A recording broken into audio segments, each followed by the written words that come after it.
کفن چور کی سچی توبہ کا عبرتناک واقعہ ہے یہ۔ حضرت حاتم اسم رحمۃ اللہ علیہ ایک بار بلخ شہر میں وعظ فرما رہے تھے۔ آپ نے وعظ میں فرمایا کہ اے الہی، جو اس مجلس میں سب سے زیادہ گناہ گار ہے اس پر اپنا رحم فرما اور اس کو بخش دے۔ ایک کفن چور بھی اس مجلس میں موجود تھا۔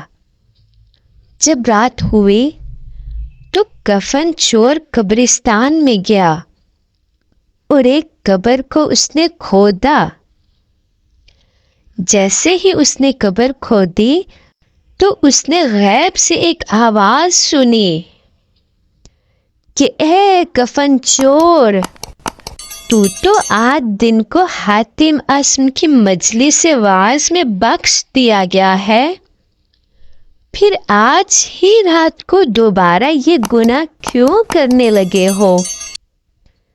کفن چور نے یہ آواز سنی تو رونے لگا اور اسی وقت اس نے سچے دل سے اللہ کے حضور توبہ کی اور اللہ نے اسے بخش دیا۔